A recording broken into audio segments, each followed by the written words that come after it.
Hope everyone's had an amazing week. Very strong week at Team Bull today, Friday. A little choppy, a little tougher, but the rest of the week had us spoiled. Super easy day yesterday. Had 5 winning trades. I did overtrade a little. The setups were there. The last couple trades I took a little lighter, I believe it was, but amazing week overall. And in this video, I'm going to talk about a couple of trades I took. Talk about one that I missed, kind of give you my thought process. But as always, before we get started, be sure you're subscribed to my channel, click that thumbs up button, and click that bell icon so you don't miss out on any of my upcoming videos. I want to talk about a trade I took today.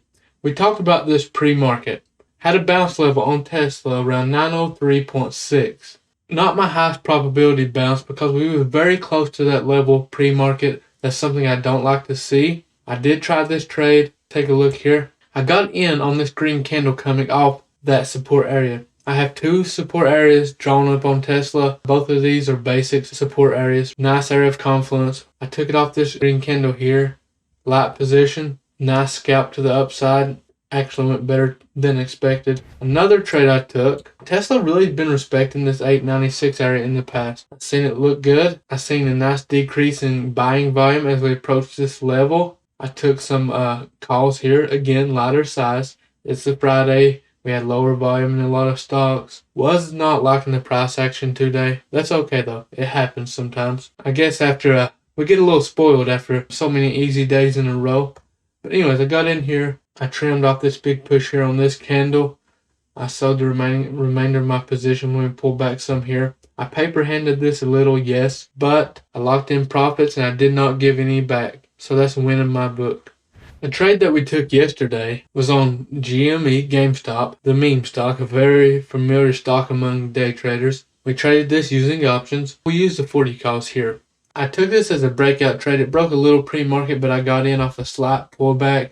I seen the strength, nice key level. I knew it wanted that 40 area from experience. I always tell new traders or even traders with some experience to try to stay away from these breakout trades such as this.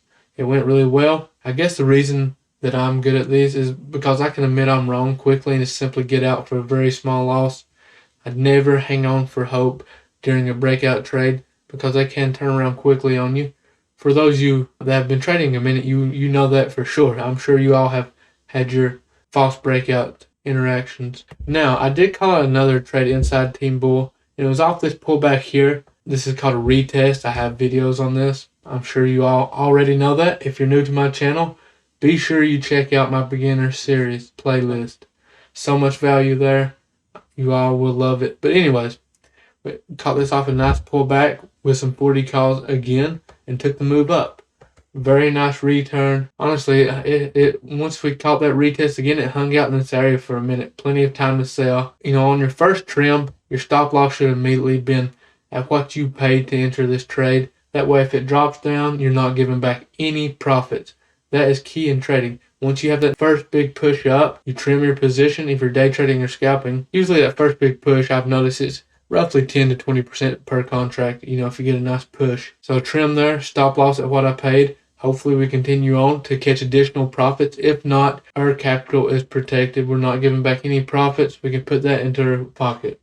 Now, I want to talk about a trade I did not take. It was on QQQ. It was on my watch list. I was watching for its 318.5 area bounce. As you can see here, it bounced roughly 40 to 30 cents early. I kind of kicking myself for not getting in this for a minute. Then I said, I thought about it like this. Yeah, I do take early entries sometimes, but that was right at market open. I had patience.